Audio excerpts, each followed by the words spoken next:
Salut, c'est Rudy, et avant de vous partager mon épisode du jour, je souhaitais vous parler d'un projet que j'ai lancé récemment.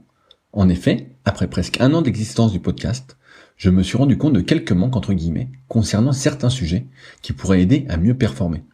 N'étant évidemment pas un expert dans la pratique du kayak, je suis toutefois depuis plus de 20 ans dans le milieu de la musculation, et c'est pourquoi je souhaite vous partager mes meilleurs conseils en rapport avec le kayak. C'est pourquoi j'ai réalisé une formation gratuite à destination des kayakistes et séistes motivés en quête de progrès. Dans cette formation gratuite, je vais vous partager des conseils techniques, avec vidéo à l'appui, sur certains exercices phares en musculation que vous pratiquez déjà. Je vais également vous partager des conseils alimentaires, et notamment sur comment prendre de la masse utile, mais aussi sur comment éviter au maximum les blessures au dos et aux épaules si fréquentes pour beaucoup. Enfin, je vous partagerai ce qui est pour moi un trait de caractère indispensable à cultiver pour aller encore plus loin, parce que votre réussite ne dépend que de vous. Si vous êtes intéressé par cette formation gratuite, cela se passe directement sur le site www.secretdukayak.org en renseignant votre email dans la petite pop-up présente sur la page d'accueil qui apparaît moins de 5 secondes après que vous soyez dessus. J'espère sincèrement que cela vous aidera. N'hésitez pas à me faire un retour après avoir suivi cette formation gratuite si vous aviez des idées, questions ou suggestions. Salut, c'est Rudy et je vous souhaite la bienvenue pour ce nouvel épisode des Secrets du kayak. Le but de ce podcast est de vous partager ma passion du kayak de course en ligne et de partir à la rencontre des champions. Qui sont-ils et que font-ils pour performer au plus haut niveau ? Aujourd'hui, je vous partage ma conversation avec Bruno Dazer, l'entraîneur de légende du club de Strasbourg. On revient sur son parcours en tant qu'athlète, mais surtout en tant qu'entraîneur, et sur sa vision de ce que doivent être les séances pour performer en descente. On parle aussi de l'importance de la polyvalence, que ce soit sur l'eau ou en dehors, sans oublier l'aspect technique. J'espère donc que l'épisode vous plaira. Je vous laisse maintenant découvrir Bruno et ses secrets. Salut Bruno, comment vas-tu aujourd'hui ? Ça va. Alors tu es retraité depuis peu ? Comment tu occupes tes journées maintenant que tu n'es plus dans le kayak ? Alors ça fait 2 ans que je suis à la retraite là maintenant, donc j'ai acheté une maison là pas loin de Strasbourg, donc ça a pas mal de travail. L'année dernière j'étais encore avec Quentin là qui continuait sa saison, donc je le suivais. Et puis maintenant qu'il a pris sa retraite de haut niveau, c'est ma deuxième retraite aussi. Voilà. Quentin, c'est ton fils qui faisait des compétitions de descente, c'est ça ? Quentin, c'est qui faisait du C2 avec Stéphane. Ok, avec Stéphane Santamaria. Ouais. Donc il a fait triple champion du monde cette année. Ok, et donc là il a pris sa retraite alors, et c'est toi qui l'entraînais ? C'est moi qui l'entraînais, oui. Alors comme tu n'es pas un habitué des podcasts, il y a une question qui revient un petit peu au départ, c'est comment toi tu as découvert le kayak ? Alors comment j'ai découvert le kayak ? Alors moi j'ai découvert à Cambrai, dans le nord de la France. Ma mère elle était professeure de danse et il se trouve que c'est des amicales laïques là-bas dans le nord, et il se trouve qu'au rez-de-chaussée il y avait un club de kayak, le club de kayak de Cambrai. Et puis nous on aimait bien l'eau, tout ça, et donc on nous a mis là, et puis ça nous a tout de suite plu. Donc on a commencé le kayak à 9-10 ans. Et avant ça, tu avais fait d'autres activités sportives ? J'avais fait de la natation. Et puis du sport scolaire, j'avais fait de la gym, voilà. Et quand pas énormément de sport en club. Mais par contre, avec mon père, on bougeait énormément, on faisait du vélo, on se promenait énormément, donc on n'était pas des sédentaires. On avait tout de suite été mis dans le bain de l'endurance. Quand tu as commencé le kayak, c'est quelle discipline que tu faisais en kayak ? Est-ce que c'était de l'eau-vive ? Est-ce que c'était de la course en ligne ? Qu'est-ce que c'était ? Le club de Cambrai, c'était un club de descendeurs initialement. Tout au début, je faisais que de la descente. C'était avec Michel Richard. Et puis moi, je suis resté au club jusqu'en 74, 75 même. Où là, j'ai fait les championnats de France à Bourg-Saint-Maurice en cadet avec mon frère, parce que je faisais du biplace. En descente, descente et slalom, parce que les cadets, on faisait les deux. Et des championnats de France qui sont pas très très bien déroulés, parce qu'on a dessalé à la passerelle Sango. Et voilà, donc c'est un championnat de France qui s'est passé en baignade, voilà. Mais on était un bateau qui performait bien quand on était jeune, on était assez connus. Et on était même parti pour gagner le championnat de France. Mais voilà. À cette époque, est-ce qu'on apprenait aussi bien en descente le kayak que le canoë, ou on choisissait dès le début une des deux disciplines? Bon, il se trouve que nous, mon frère, il est 13 mois plus jeune que moi. Et comme on est arrivé ensemble, on nous a mis tout de suite dans un canoë biplace. Ok. Voilà. Et donc moi, j'ai d'abord appris à faire du canoë. Et à cette époque-là, on n'apprenait pas à pagayer des deux côtés. Il s'est trouvé que moi, j'ai pagayé à droite, mon frangin a pagayé à gauche. Et puis pendant des dizaines d'années, je pagayais que d'un côté. Il y a que quand je suis arrivé à Strasbourg que j'ai commencé à essayer de pagayer du côté gauche. Et le kayak, je le faisais jamais. C'est-à-dire que, toi, quand j'ai passé mon moniteur, moi, il a fallu que j'apprenne à faire du kayak. C'est drôle ça. Ouais, c'est drôle, hein. Alors que d'autres, ils apprennent à faire du canoë pour passer leur moniteur. Moi, c'était le contraire. Il a fallu que j'apprenne à faire du kayak et même mes premières grosses rivières que je les faisais en canoë monoplace. Parce que j'étais plus à l'aise en canoë monoplace qu'en kayak. Après, ça s'est inversé, naturellement. Est-ce que, là tu parles beaucoup de biplace, est-ce que tu as fait aussi du monoplace tout seul en compétition? Alors, quand j'étais jusqu'à cadet, j'ai fait que du biplace, jamais de monoplace. Et après, moi, je suis parti 5 ans à l'armée. Donc, j'étais engagé dans l'armée de terre. Et quand j'ai arrêté, j'étais en FFA, les forces françaises en Allemagne. Et quand j'ai arrêté l'armée, je me suis retrouvé à Strasbourg. Et puis là, donc c'était en 81. Et donc du coup là, j'ai commencé à faire du canoë monoplace. Et donc là, j'étais sur le club de Strasbourg-en-Ville qui à l'époque s'appelait l'AS Cheminot. Ok, de ce que j'ai cru comprendre, t'as été une force entre guillemets pour le club de Strasbourg. Comment? Je dis, de ce que j'ai cru comprendre de mes recherches, le club de Strasbourg n'existait pas, finalement avec l'AS Cheminot, et c'est un peu toi qui l'as créé? Ouais, c'est-à-dire qu'au début, c'est vrai que moi j'étais chauffeur-livreur là quand j'ai commencé mon boulot dans le civil.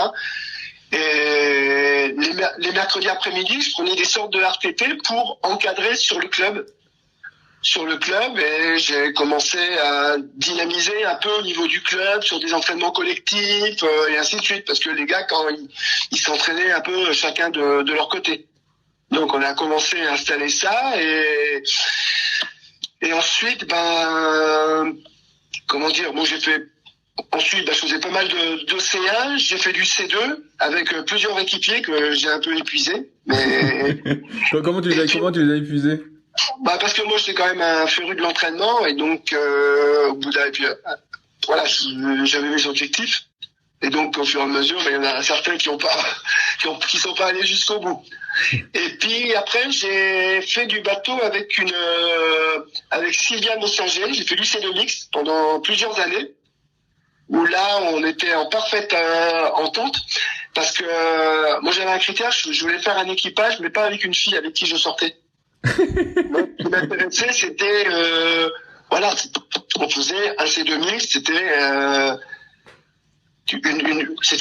comme un équipier, tu vois. Donc ça, c'était le principe. C'est un bateau qui a duré quand même quelques années. On faisait du slalom au départ et après on a fait de la descente, du slalom et de la descente et on a arrêté dans les années 87. On a arrêté le C2000 dans les années 87. Et quand là, le club Strasbourg-en-Ville s'est créé. Et là, il se trouve que on a fait passer un brevet d'État. J'ai mis 2 ans pour le faire, mon brevet d'État, parce qu'à chaque fois qu'il y avait l'examen, c'était quand on partait sur la cime. Et puis j'allais sur la cime, mais j'allais pas à l'examen.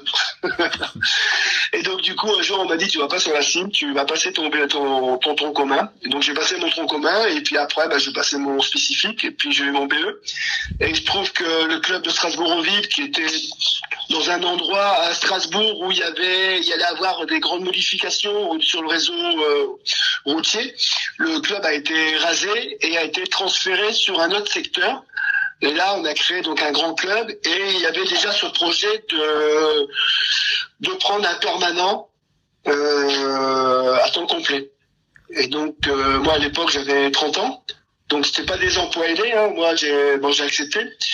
Et donc, j'ai démissionné de mon boulot de chauffeur-livreur. Et donc, j'ai pris ce poste d'entraîneur en sachant que, c'était pas aidé. Et on m'a dit, le club, il tiendra pendant 1 an, mais voilà, c'est autofinancement. Donc, faut que tu te débrouilles pour trouver de l'argent.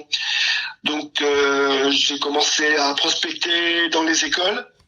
Il faut savoir que sur la base, il y avait Jeunesse et Sport à l'époque. Donc, c'était pas facile, parce que Jeunesse et Sport, eux, c'était gratuit quand ils venaient faire du kayak. Alors que moi, à l'époque, je leur demandais 10 francs la séance. Est-ce que c'était beaucoup 10 francs pour l'époque? Non, c'était pas grand chose 10 francs pour l'époque. Mais entre gratuit et payé, les profs de PS préféraient le gratuit. Et puis, au fur et à mesure, il se trouve que, par le sérieux de l'encadrement que j'ai réussi à amener, et puis des séances plus ludiques que ce qui se faisait à Jeunesse et Sport, j'ai commencé à attirer pas mal de monde. Donc, beaucoup de secondaires. Le primaire se faisait surtout sur le mois de juin. Et puis, progressivement, donc ça, c'était dans les années 88, hein. Et progressivement, on s'est orienté uniquement sur le primaire parce que financièrement, c'était beaucoup plus rentable. Et là, à l'heure actuelle, le club, on peut dire, il fait 80% de primaire et 20% de secondaire. Donc, ça veut dire qu'il y a combien de licenciés pendant l'idée? Parce que les 80%, ça veut dire qu'il y a combien? Il y a 50, 60, plus que ça de jeunes? De très jeunes? Non, mais quand on parle c'est les classes vertes que les écoles venaient faire. Ok. Tu vois, les écoles venaient faire des stages d'1 semaine à la base. Donc ils venaient lundi, mardi, jeudi, vendredi. Faut savoir qu'au début on accueillait 2 classes parce que on était il y avait moi comme permanent principal et puis progressivement on a commencé à embaucher des saisonniers, plus un deuxième BE, ainsi de suite. Il faut savoir que maintenant ils travaillent avec 4 BE sur la base. C'est énorme. Ouais. On refuse un quart des demandes en animation scolaire. Tellement on a de succès, tu vois. Et il faut savoir que sur Strasbourg, il y a 2 bases de kayak qui font du scolaire. On a une qui est sur le nord de Strasbourg, comme nous, et une qui est sur le sud. Et il faut savoir que les 2 bases refusent du scolaire. Et donc, ça a été fait, c'est le sérieux de l'encadrement, des cours ludiques, que ça soit autant sur le kayak que sur l'environnement, qui a permis aux incites d'aimer l'activité et de venir à chaque fois. Toi, au départ, tu disais que tu étais chauffeur-livreur, alors tu étais passionné de canoë de descente. Est-ce que tu te voyais un jour justement devenir entraîneur ou pas du tout? Ça s'est imposé comme ça? Non, parce qu'au début, quand tu sors de l'armée, faut pas croire qu'on te dit tiens, tu vas avoir un boulot dans le civil. Hein, quand tu quittes l'armée, quand tu as fini ton contrat, tu te débrouilles. Hein. Donc, comme moi j'avais tous mes permis, ça a été facile de trouver un boulot de poids lourd pour livrer. Bon, je restais que sur l'Alsace, hein. Et donc ça me permettait d'avoir pas mal de temps aussi, parce que moi mes clients ils m'appelaient le courant d'air, hein, parce que je livrais très très vite pour avoir après du temps pour pouvoir aller m'entraîner soit entre midi et 2, soit le soir. Voilà. C'est bien comme surnom ça, le courant d'air. Ouais. Voilà, c'est la course, hein. Et quand t'es revenu de l'armée, est-ce que t'as repris les compétitions? Alors j'ai repris doucement la compétition, parce que pendant 5 ans j'en ai pas fait beaucoup du bateau. Et puis faut savoir que quand je regarde ce que je fais faire maintenant aux gamins et ce que je savais faire à l'époque, c'est un monde, hein. Dire à cette époque-là, tu te débrouillais un peu par toi-même pour apprendre, hein. De temps en temps, on te donnait des conseils, tu vois. Non, mais championnat de France, c'est qu'à Bourg-Saint-Maurice, on nous déposait au départ, et puis on suivait des bateaux.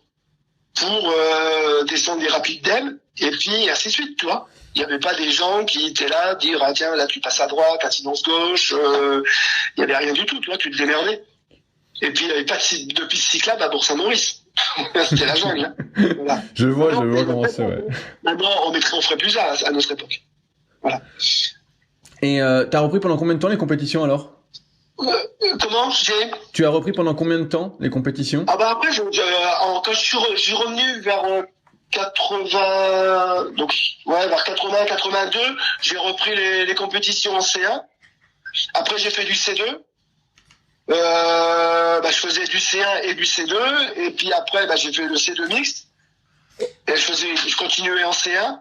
Et puis après, j'en ai fait 2 ans avec François Bochard du C2. Et puis après, j'ai eu mon poste sur Strasbourg, et donc là, je passais un peu plus de temps sur... quand je m'entraînais, je tractais sur tous les gamins, tu vois. Moi, je faisais des boucles pour que les gamins viennent se prendre dans ma vague, et ainsi de suite, tu vois. Voilà, donc j'étais plus sur performer moi-même, mais performer les autres, tu vois. Au début, quand le club de Strasbourg s'est créé, c'était uniquement de l'eau vive, je veux dire de la descente et du slalom? Il faisait descente et slalom. Il faisait pas de course en ligne à cette époque-là. Et le premier qu'on a amené en course en ligne, que j'ai amené en course en ligne, c'était Babac. Albert Amazem Babac. Voilà, c'est ce que j'avais cru voir. Voilà, c'est le premier que j'ai amené, c'est-à-dire que lui, tout petit, quand je l'entraînais, de temps en temps, il faisait des séances en bateau de course en ligne. Bon, il préférait surtout la descente, hein. Et puis, quand il a fait son titre de champion du monde en junior, ce qui est marrant, c'est qu'il l'a fait en même temps que Santa Maria. Hein. C'est pas Santa Maria et Baba qui sont allés au championnat du monde aux États-Unis. La même année, ils ont tous les deux fait champion du monde junior. Et quand ils sont revenus sur Strasbourg, moi je les ai amenés tous les deux. On est parti en Autriche faire de la grosse rivière, parce que j'encadrais un stage de grosse rivière en Autriche. Je faisais que du 4-5. Et il faut savoir que quand Steph il est venu à Strasbourg, Quentin il avait 2 ans.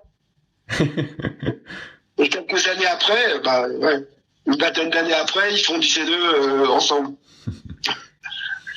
Mais comment c'est qu'il y avait des bateaux de course en ligne à Strasbourg vu que vous faisiez surtout de l'eau vive? Alors, parce qu'il y avait les CAPS à l'époque. Ah oui.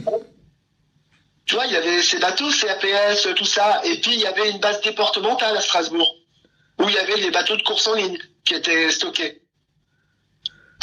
Et donc, moi j'ai remis en état ces bateaux, et puis Babac il a commencé à en faire, parce que on misait un peu sur les 2 disciplines, hein. Puis on a vu que très rapidement il a commencé à performer aussi bien en course en ligne qu'en descente. Et puis à la suite de son titre de champion du monde de junior, il a décidé de faire que de la course en ligne et puis d'aller à l'INSEP. Est-ce que toi, t'as fait un peu de course en ligne justement parce que t'entraînais surtout en eau vive de ce que je comprends? Moi, je ne suis pas du tout en course en ligne. Alors comment t'as fait pour amener Babac à la course en ligne? Mais parce que moi personnellement, j'aime pas bien la course en ligne, j'aime pas l'ambiance qui est en course en ligne. Par contre, je suis un fervent défenseur de la polyvalence. Tu vois, et moi, mes gamins, quand je les entraînais, que ce soit des canoës ou des kayaks, ils savaient aussi bien faire du slalom, de la descente et de la course en ligne.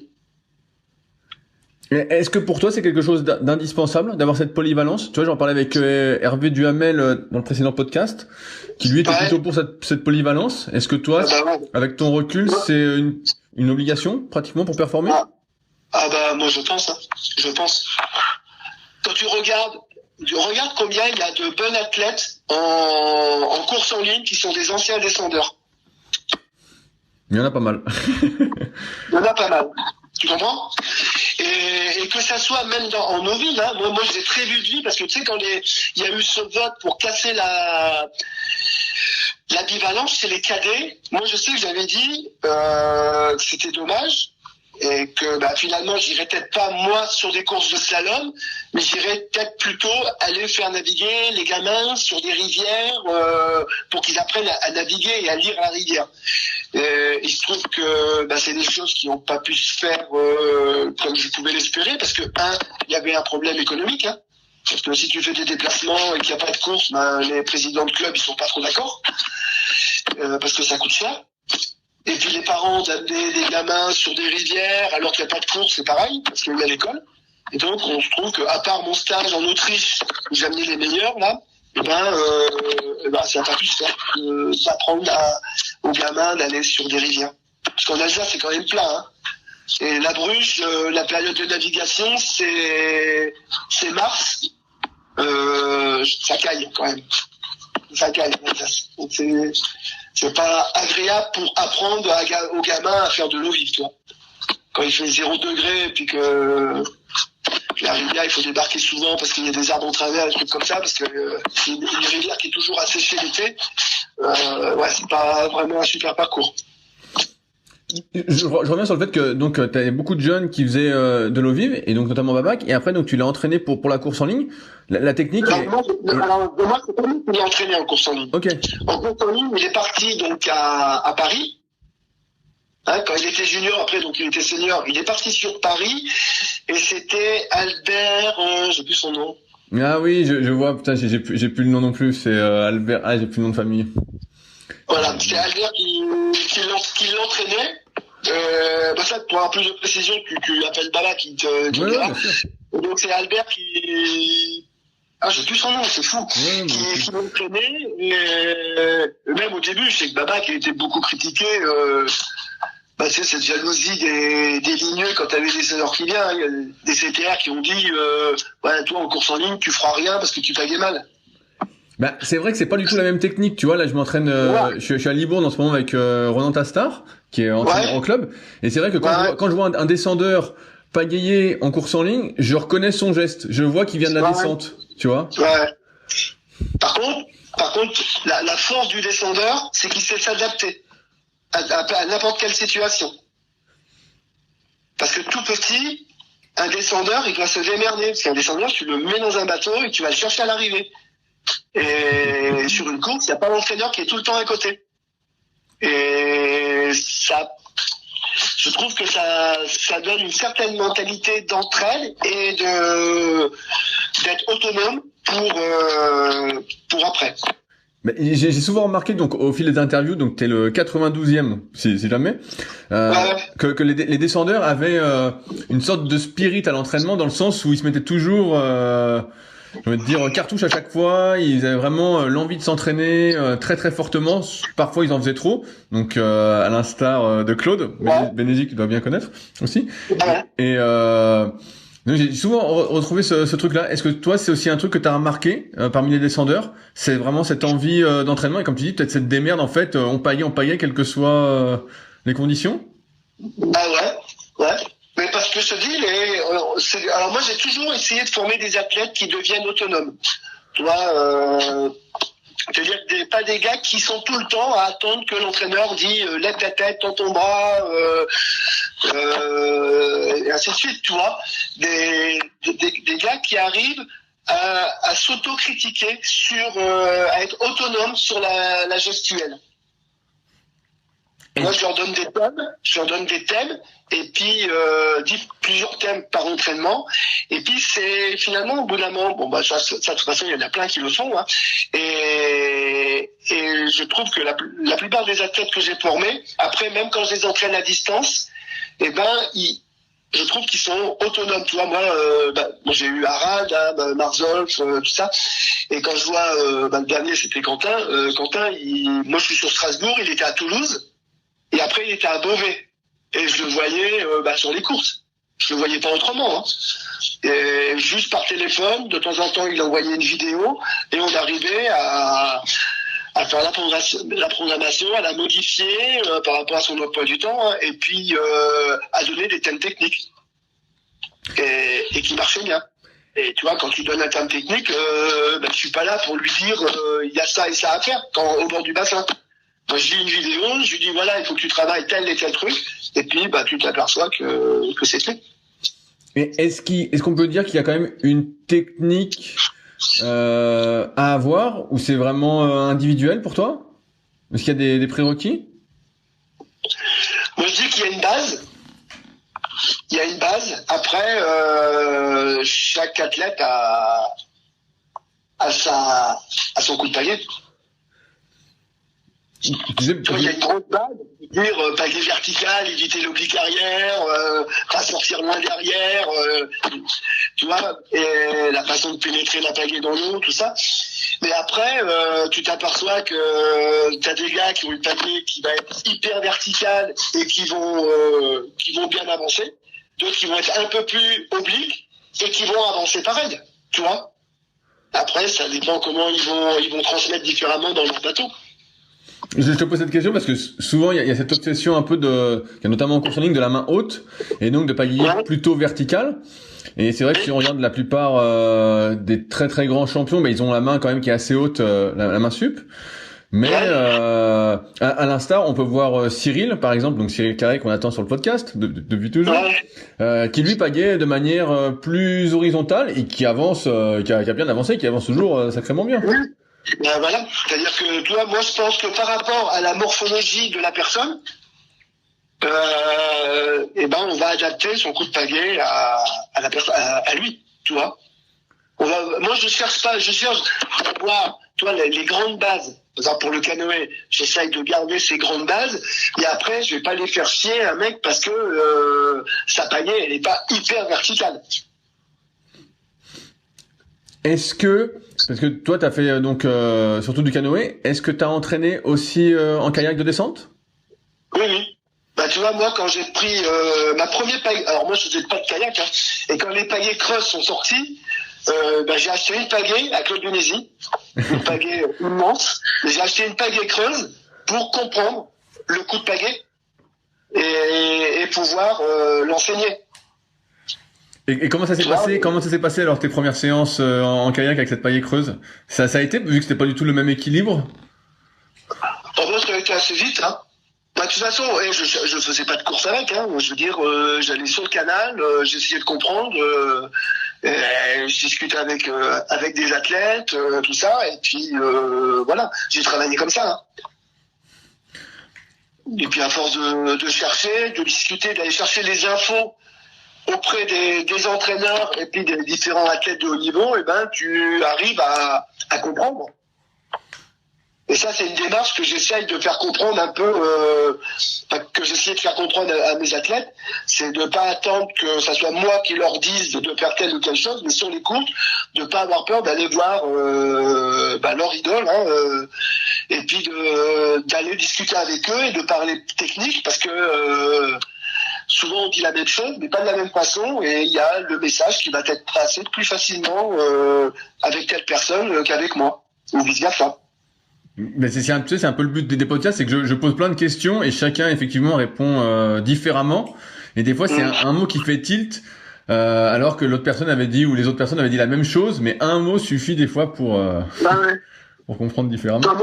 Les gamins, quand ils revenaient de l'entraînement, ils disaient des stages d'équipe de France, ils disaient Bruno, tu nous racontes des conneries, ils nous disent de pagayer de telle et telle façon. Alors je leur dis montre. Et puis je dis, et moi je t'ai jamais dit ça. Ah si. Non, voilà. Je leur ai dit, ça a été formulé différemment, mais on parle de la même chose, c'est tout.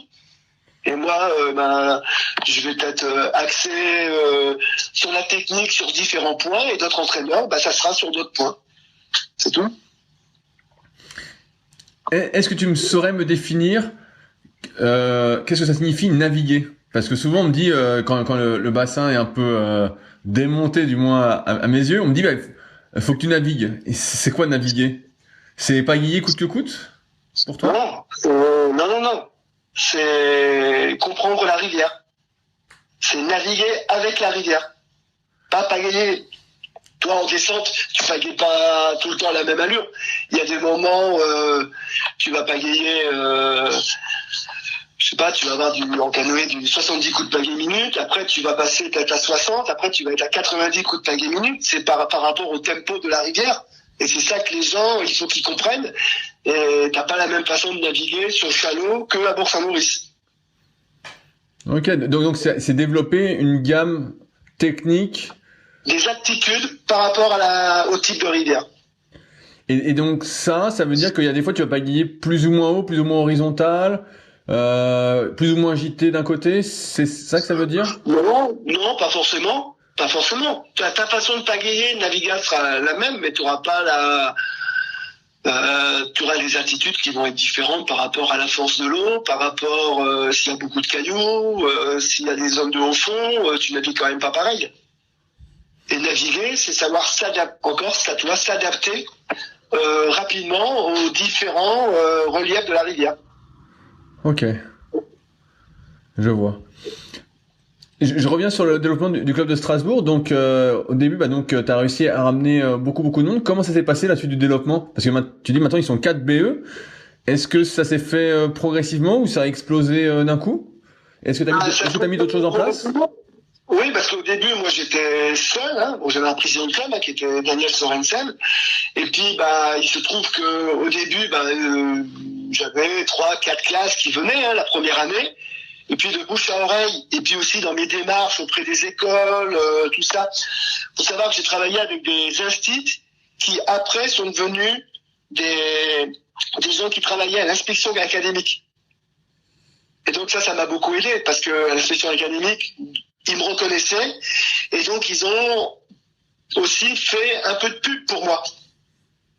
Pour que des classes viennent faire du kayak chez nous, parce que au niveau sécurité c'était top, au niveau pédale c'était bon, tu vois. Et donc progressivement ils m'ont aidé, et donc ça a amené pas mal de monde. Donc au début il y avait que moi qui encadrais. Après on s'est aperçu par rapport à la demande et puis au travail que je fournissais, il fallait un deuxième cadre parce que ça suffisait pas. Et puis après, ça a continué à se développer. Après, il faut savoir qu'il y a la course en ligne qui est arrivée au club. Donc là, il a fallu un cadre supplémentaire qui s'occupe de la course en ligne et moi de la descente. Et puis après, ainsi de suite. Et comme ça, on est monté à 4 cadres, même voire 5 cadres à une période. Et qui était, on peut dire, autofinancé on peut dire, plus de 50% des salaires étaient financés par l'animation scolaire. Et vous êtes monté jusqu'à combien d'adhérents? Alors, combien d'adhérents, on était à cette époque-là, on était à peu près, je crois qu'une 80 adhérents à peu près. Après, c'est monté à 120 assez rapidement.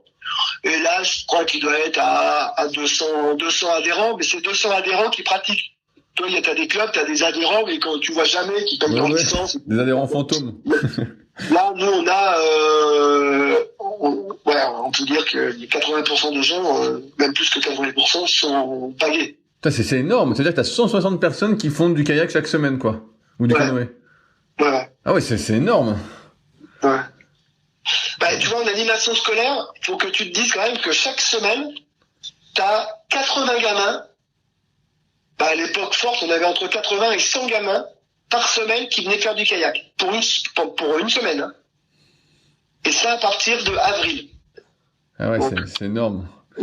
À chaque fois, tu avais une centaine de gamins, et après, la demande est tellement forte qu'en vrai, on a commencé en septembre à le faire. Septembre, octobre. On a commencé à mettre des classes là-dessus. Ouais, c'est énorme. Je vais revenir un petit peu sur l'entraînement parce que je t'ai demandé ce que c'était naviguer pour toi. Mais malgré tout, de ce que je comprends, l'entraînement en descente se fait beaucoup sur le plat. Ouais. Comment ça s'organise l'entraînement sur le plat? Est-ce que c'est comme en course en ligne? Est-ce que tu vas faire des capacités aérobies, des puissances aérobies? Comment ça va fonctionner? Parce que oui. L'entraînement reste la même, je veux dire, capa, puissance, un peu d'anaérobie, lactique à lactique, tu vois. Mais après, ce qui est important, c'est de pouvoir développer les différentes aptitudes. Tu vois, moi, sur une série, on va prendre, admettons, que ce soit une capacité ou une puissance, pas important. Je veux dire, je leur demandais d'avoir des fréquences différentes. C'est-à-dire, toi, sur une série de 5 minutes, d'avoir à l'intérieur 2 accélérations entre 5 et 10 secondes, mais très très rapide. Et après, revenir sur la cadence qu'ils avaient avant, mais d'essayer d'être un petit peu puissant pour essayer de garder la survitesse qu'on avait générée. Tu vois. Donc il y a ça. Donc de toute façon, toutes les séries, il y avait des séries sur des appuis longs, des appuis courts. Tu vois, parce que quand il y a beaucoup d'eau ou pas beaucoup d'eau, hein, les attitudes changent. Des parcours avec des bouées, où à l'endroit où j'installais la bouée, il devait y avoir tel geste. Tu vois, c'est-à-dire que c'était pas simplement tourner autour de la bouée. C'est-à-dire que quand ils arrivaient sur une bouée, l'avant du bateau devait déplacer la bouée. Et ça permettait aux gens de s'habituer qu'à tel moment, on allait avoir un geste technique. Parce que dire on tourne à la bouée, ça c'est facile, mais dire que au moment où ta pointe avant va arriver au niveau de la bouée, tu dois être main droite et faire une circulaire pour déplacer la bouée, c'est pas pareil, tu vois. Et après, c'est ce qui se passe en eau vive, sur le travail des vagues, tout ça, et t'as des attitudes qui ont été développées. Nous, on a des bateaux mouches qui passent dans la ville, à Strasbourg, pareil, sur les bateaux mouches, quand il y avait les vagues, d'essayer que les gars attrapent bien en traite de vagues, de garder bien l'assiette du bateau, et ainsi de suite. Et tu crées des attitudes comme ça. Moi, ma dernière belle expérience que j'ai eue, là, j'ai eu 3 filles, des cadettes, hein, qui, tu sais, quand ils arrivent en minime, quand ils arrivent cadets, ils choisissent leur discipline, donc du coup leur entraîneur. Et donc ils sont venus chez moi. Il faut savoir qu'elles n'avaient jamais fait de descente. Sinon, elles avaient une fois du bateau de descente sur le canal, c'est tout. Et à la fin de l'année, elles vont, je crois que c'était Lubaï. Elles vont sur Lubaï, en cadette. Elles ont fait foi avec beaucoup d'eau, tout ça, alors qu'elles ont commencé, on peut dire, à 0. Mais bon, c'était des guerrières, hein, mais on a réussi à développer les attitudes du descendeur sur du plat. Et finalement, ça s'est très vite retransmis quand elles sont arrivées en rivière. Et ça s'est bien passé. Bon, après, comme dit, c'était des guerrières parce qu'elles sont pris des gamelles. Et c'est pas pour ça qu'elles s'est découragées. Elles voulaient voir pourquoi elles avaient pris une gamelle et ainsi de suite.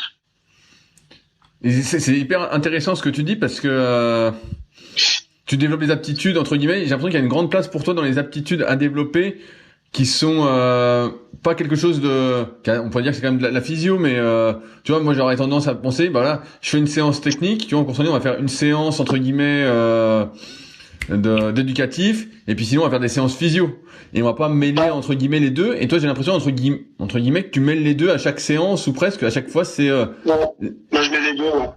Parce qu'en rivière, t'es bien obligé de mettre les deux quand tu fais une course. Mais est-ce que tu dirais pas que dans ce cas-là, si tu mets les deux à chaque fois dans chaque séance, tu développes moins les qualités physio, finalement? Non, c'est pas sûr. C'est pas sûr. Donc, je pense que si les gamins sont habitués, moi j'ai toujours fait ça. Et moi je vois sur les cours de cardio-fréquence mètre que j'ai enregistré, parce que ça va qu'à une époque, les gars s'entraînaient avec des cardios et ils venaient vider les cardios sur un PC. Et donc avec le logiciel Polar, je pouvais suivre ce qu'ils faisaient. Alors c'est pas de l'espionnage, mais ça permettait de voir, admettons, tu vois, sur une puissance aérobie, je leur demande de travailler sur le seuil, donc admettons 175, c'est une seuil théorique, et la récup, je leur demandais d'être 15 BPM en dessous du seuil. Okay. Et donc, ça permettait de voir à chaque entraînement si les gars ils arrivaient à aller au seuil, s'ils arrivaient à récupérer sur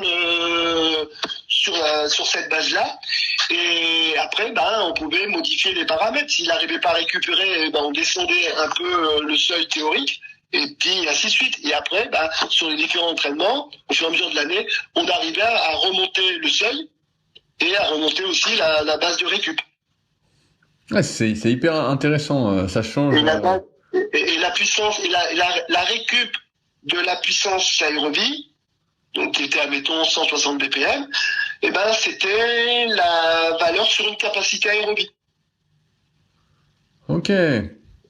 Et est-ce qu'il y a est-ce qu'il y avait des séances, ou est-ce qu'il y a des séances qui sont plus cool Tu sais, en course en ligne, t'as suivi quand Kirsten est arrivé, avec notamment le B1, où ça se fait Ah oui, plutôt cool, entre guillemets. oui. Là, j'ai l'impression qu'il y a pas de séance cool dans ce que tu dis.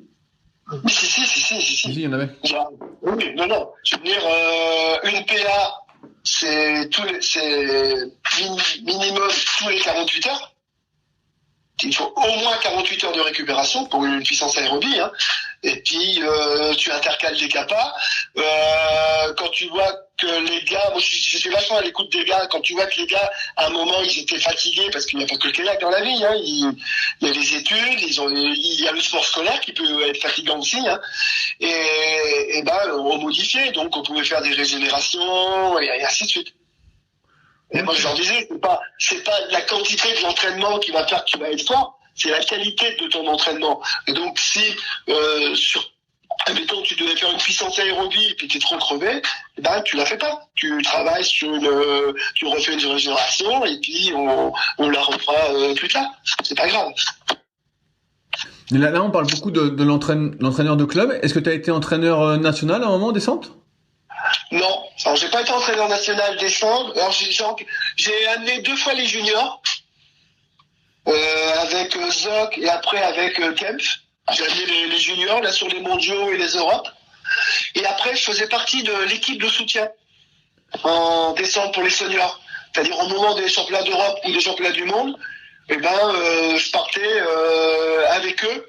Et donc l'équipe de soutien était là pour faire des vidéos et puis pour aider un peu à l'encadrement, tu vois, les chronos inter, les reconnaissances de différents passages et ainsi de suite. Et donc ça, j'ai fait pas loin d'une dizaine d'années là-dessus. Alors ça m'a permis aussi de bien progresser techniquement, tu vois, en rivière, pour amener les gens à haut niveau. Comment t'as fait pour progresser Est-ce que tu posais des questions aux gens, justement, pour savoir comment ils faisaient Non, tu observes, tu discutes avec les entraîneurs, et puis tu apprends comme ça. Faut savoir que j'étais aussi arbitre international, et donc quand j'allais arbitrer sur différentes courses, ça me permettait aussi d'avoir une vision, une autre vision sur les athlètes et sur le management de l'équipe. Et ça a été quand même intéressant, toi, d'avoir.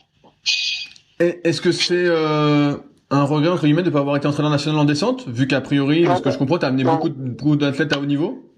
Ouais, non, pas du tout. Et je pense que ça m'aurait pas convenu d'être entraîneur national. Moi, j'aime bien former les gens, de les prendre poussins, benjamin, et de les former, de les amener à haut niveau. C'est ça qui me plaît. D'avoir déjà des athlètes qui viennent de différents moules, si on peut dire.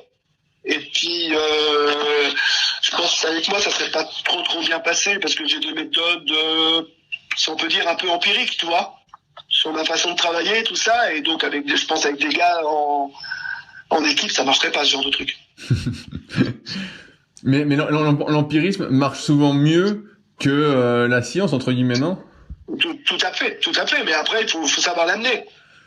Quand tu as des gamins qui sont poussins, benjamin, et que t'as formé comme ça, mais c'est même pas empiriste, c'est pas le dictateur qui dit il faut faire ça, tu vois. Quand je disais aux gamins, on monte sur l'eau, on fait tel truc, quel que soit le temps, ça ne discute pas. Parce que ils savent que c'est comme ça, tu vois. Et moi, je sais que j'ai eu des échos de gamins qui n'avaient pas envie de monter sur l'eau, et qui disaient à leurs camarades, ouais, mais tu crois? Je leur disais, mais c'est même pas la peine d'aller voir, il va te jeter à l'eau. Voilà. Mais non, j'ai jamais fait. Bon, tu vois, mais tu crées un certain charisme autour de toi, et qui fait que ça marche après. Moi, j'ai toujours été vachement aimé par rapport aux athlètes, hein. Il y a des athlètes qui où je suis leur deuxième père. Tu vois, des gars qui ont eu soit des soucis familiaux, hein, des parents décédés ou divorcés, et qui étaient un peu le club leur de trouver un cocon familial sain. Et ça c'était bien, tu vois. Mais en plus, moi j'avais un gros avantage, c'est que j'habitais sur la base. Ah. Tu vois. Toi, j'habitais sur la base. Alors c'est bien et pas bien, hein, parce que habiter sur la base, ça veut dire que tu commences à 7-8 heures du matin et à 9 heures du soir, tu finis ton boulot. Ce qui fait de l'autre côté, tu vois moins bien tes enfants par rapport au gars qui va venir de 9 heures à 11 heures et après qui va repartir et qui de toute façon à 5 heures il est chez lui. Tu vois. Ouais. Moi, j'avais une heure pour manger entre midi et 2. Entre les scolaires, parce que je faisais les scolaires de 8 heures jusqu'à 18 heures. Et à 18 heures, les athlètes venaient s'entraîner jusqu'à 9 heures du soir, souvent.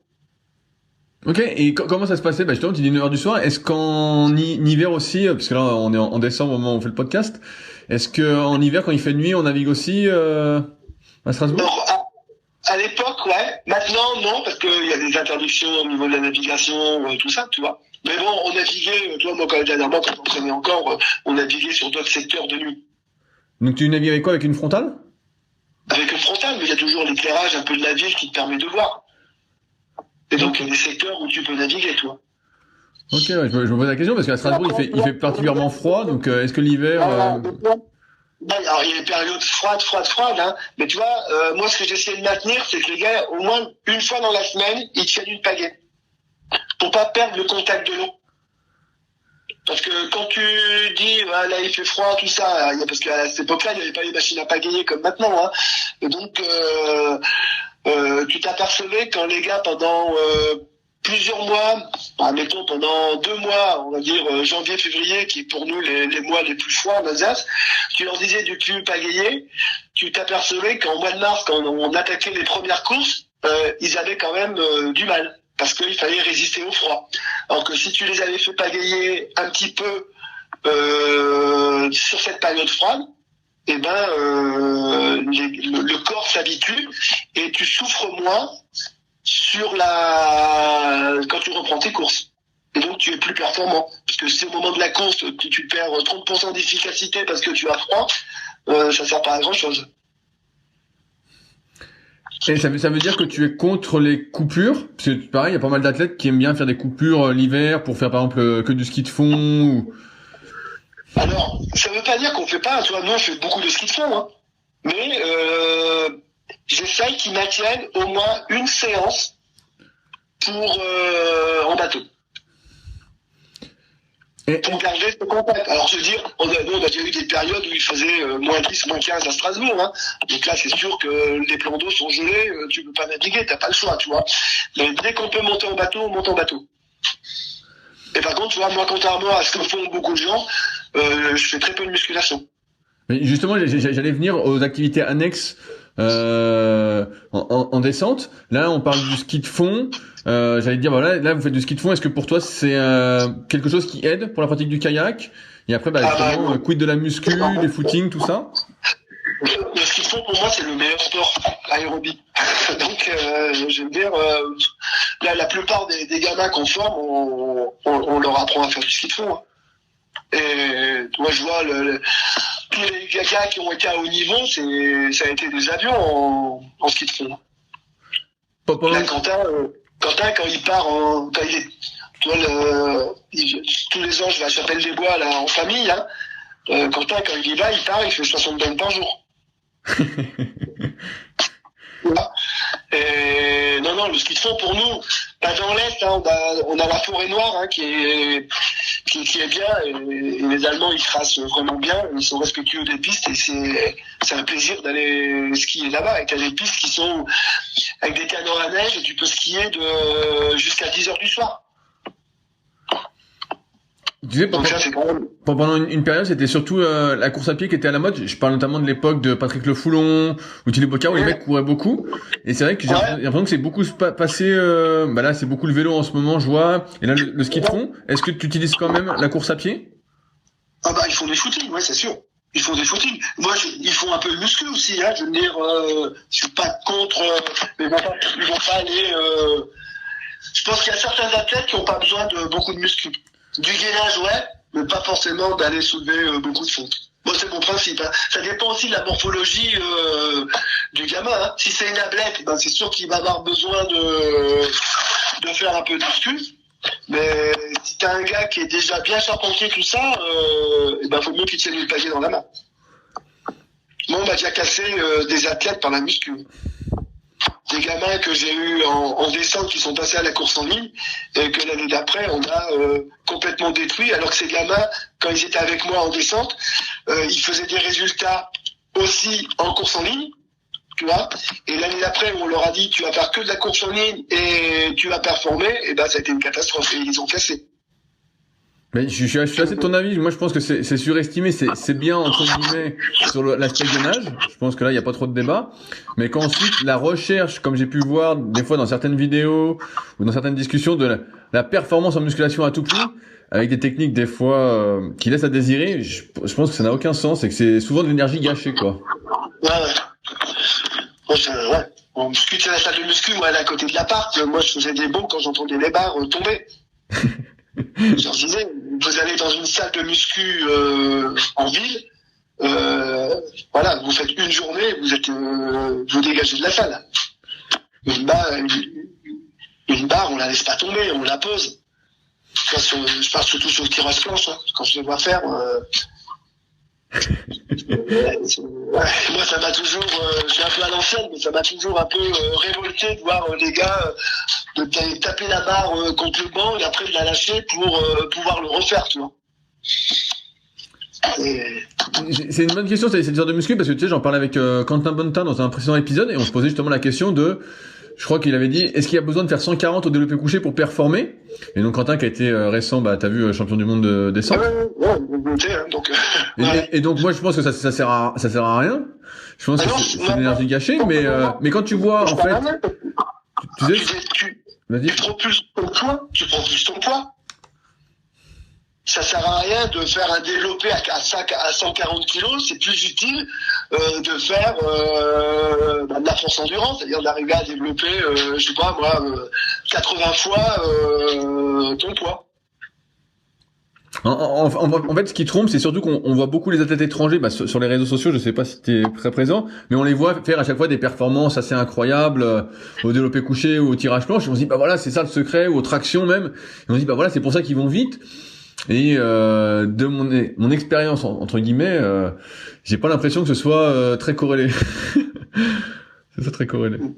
J'ai jamais fait. Quentin, il faisait très peu de musculation et puis voilà, du gainage, hein, mais très peu de musculation. Et ça n'a pas empêché de performer. Après, c'est sa morphologie. Hein. Je veux dire, il était déjà bien charpenté, Quentin, et donc ça lui suffisait. Ce qu'il faisait, ça lui suffisait. Il n'avait pas besoin d'aller chercher, de pouvoir faire un peu de développer peut-être 20 kilos de plus au développé couché pour performer. Parce qu'après, il faut quand même s'apercevoir que si tu fais trop de muscu, ça peut influencer sur ta gestuelle. Hein. Ben ouais, moi je sens que ça réduit en tout cas, hein. Ça peut vite, t'es moins fluide. Ouais. Donc faut faire attention à ça. Au niveau des blessures, qu'est-ce que t'as pu voir comme blessures avec justement le canoë et le kayak de descente? Est-ce qu'il y a des blessures récurrentes qui reviennent chez les athlètes? Moi j'ai pas eu beaucoup de blessures. Hein. J'ai eu sur les dernières filles que j'ai entraînées, là il y a une fille qui s'est fait une luxation d'épaule sur un esquimotage à l'entraînement. Le truc tout bête, hein. En plus c'était un truc on n'a pas compris, bon voilà c'est comme ça. Hein. Mais moi j'ai jamais eu beaucoup d'accidents, j'ai eu cette chance-là. De pas avoir eu beaucoup d'accidents. Il a fallu aussi avoir un drame une fois avec Elgarde, hein, à l'arrivée sur une course où il y avait un pieu. C'était quelques mois avant les championnats de France cadette et le niveau du fier baissait et il y a un pieu qui était juste à l'arrivée qui a commencé à être apparent. Et les filles, il y a une fille, je crois, qui était dans Serville, qui s'est empalée dessus, elle qui a été héliportée, hein, pour dire. Et elle arrivait juste derrière, il venait juste de la dégager, elle a été se mettre sur le même pieu. Donc elle a eu des grosses contusions, tu vois. Il n'y a pas eu de fracture, il n'y a pas eu tout ça.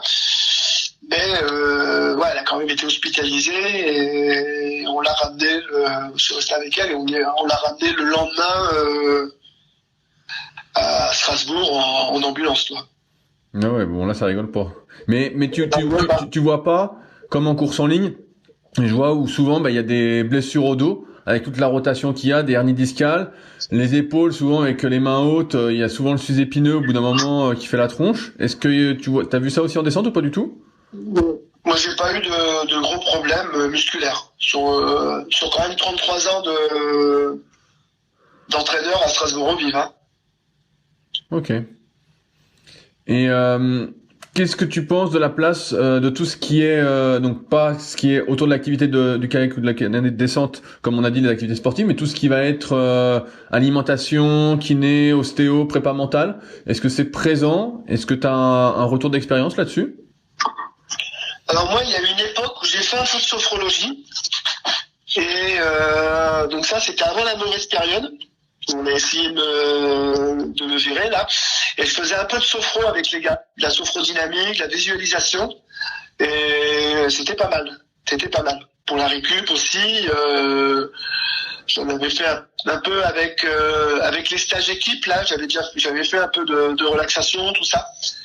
Amené quelques séances là. Donc ça amène pas mal au niveau de la récup, au niveau de la visualisation de la performance, tout ça, je trouve que ça amène pas mal. C'est dommage que j'ai pas plus approfondi, parce que j'avais pas le temps, hein, ni l'argent, parce que les stages de sophro, ça se passe dans des hôtels luxueux, c'est du 1 500 € le week-end, voilà.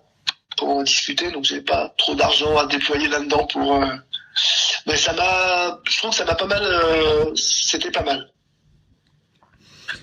Est-ce que, du point de vue alimentation, est-ce que c'est quelque chose sur quoi tu alertais, entre guillemets, tes athlètes pour performer, de bien manger, de manger sainement, ou pas?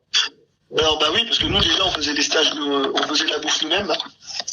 Donc c'est vrai, c'était souvent les mêmes repas qui revenaient sur chaque stage, hein, mais ouais, il y a légumes, il y avait de tout. Hein. Il y a même un moment, je suivais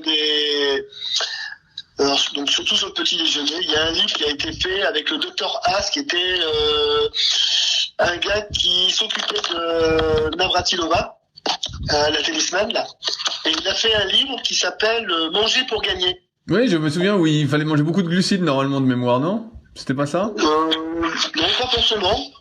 Et par contre, il trouvait que, tu vois, à la base, le riz complet, il y avait un petit déjeuner, je trouvais que ça marchait super bien. C'était de manger un bol de riz complet cuisiné avec du jus d'orange. Donc ça, c'était pas très bien parce qu'avec le fructose, mais avec du son, des céréales, des flocons d'avoine, tu vois, plein de trucs, et ça te faisait un sacré bol.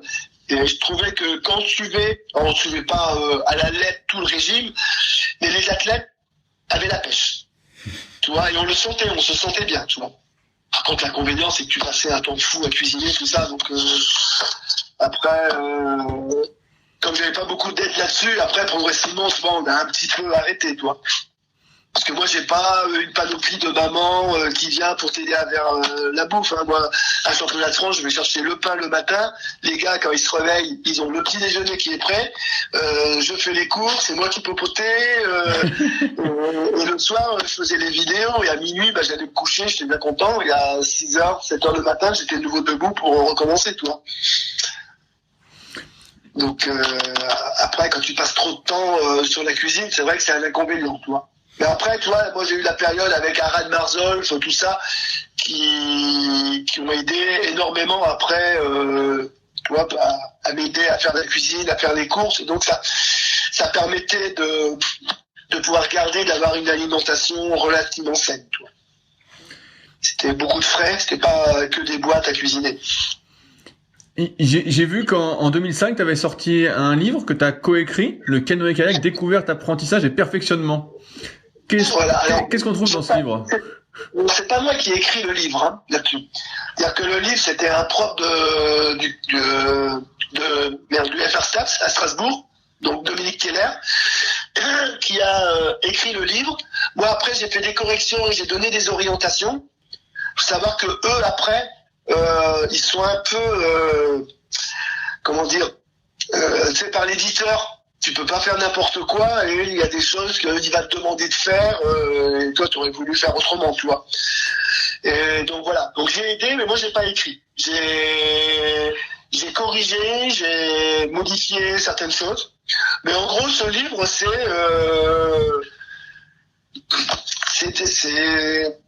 comment dire, un assemblage d'informations qui a été mis dans ce livre.